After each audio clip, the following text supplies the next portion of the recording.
अब आप लोग भी ऑफलाइन मोड पर यूपीआई की सुविधा जो है वो ले सकते हैं। मैं आपको बता दूं कि वो लोग जिन लोगों के पास बड़े फोन नहीं है, या जिन लोगों के पास छोटे फोन है, या जिन लोगों के पास बड़े फोन है लेकिन वो कभी कभार जो है वो सर्विस डाउन होने की वजह से ऑनलाइन पेमेंट जो है वो नहीं कर पाते, क्योंकि आजकल आप लोगों ने देखा है पूरी तरह से जो है वो डिजिटल बन गया है और उसकी प्रगति के ऊपर जो है वो काम चल रहा है और तमाम जो है वो चीजें ऑनलाइन के द्वारा ही हम लोग जो है उसका लेन देन कर रहे हैं। तो आपको मैं बता दूं कि कई बार जो क्या होता है कि हम लोग जो है वो कहीं खरीदारी करने जाते हैं तो हमारा जो इंटरनेट है उसकी स्पीड की वजह से जो है वो हम ऑनलाइन पेमेंट नहीं कर पाते, या फिर हम कहीं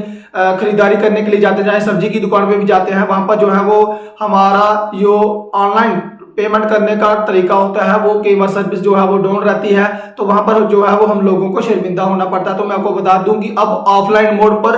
ऑनलाइन पेमेंट जो है वो आप लोग कर सकते हैं। वो किस तरह से कर सकते हैं, आपके पास जरूरी नहीं है कि आपके पास बड़ा फोन हो तो आप जो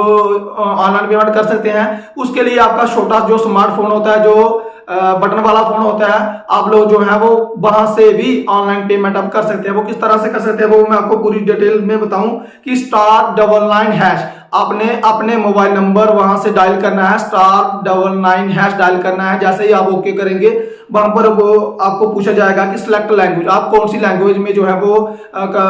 लिख करना चाहेंगे बात, वो आपने इंग्लिश में करना है या हिंदी में करना है, या तमाम जो वहां पे भाषा आ जाएंगी। उसके बाद जो है वो आप लोग यूपीआई ऑफलाइन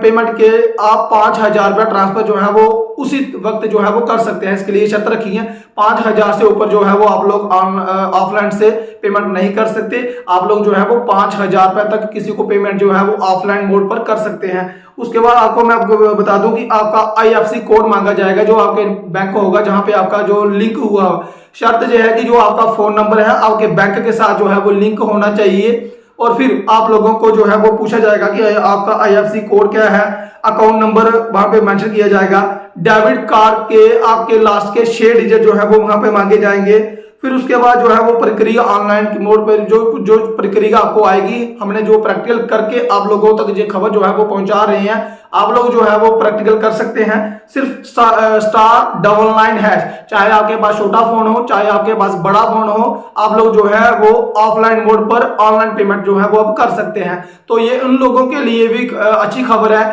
जहां पर इंटरनेट की सुविधा जो है वो बहुत कम है, जहां पर नेटवर्क ही नहीं आता, वहां पर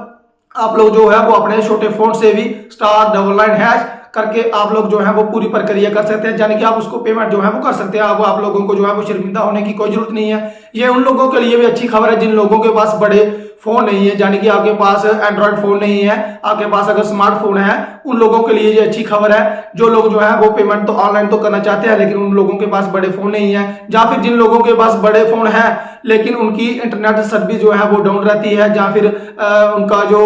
मोबाइल नेटवर्क है, उनका जो जिसका सिम होगा वहां पर नेट नहीं होगा, तो अब आप लोग जो है वो इस तरह से काम जो है वो कर सकते हैं, यानी कि *99# करना है। उसके बाद पूरी प्रक्रिया वहां पर आ जाएगी, सिलेक्ट लैंग्वेज करनी है और वहां पे आपको आईएफएससी कोड मांगा जाएगा, डेबिट कार्ड के 6 डिजिट लास्ट के मांगे जाएंगे, और आपको वहां पे पूछा जाएगा आपकी कार्ड की एक्सपायरी कब है, तमाम ये जानकारी मांगी जाएगी। उसके बाद आप लोग जो है वो 5,000 रुपया ट्रांसफर उसी वक्त जो है वो किसी को कर सकते हैं। तो ये अच्छी खबर है, आप लोग जो है उस खबर को ज्यादा से ज्यादा शेयर करें।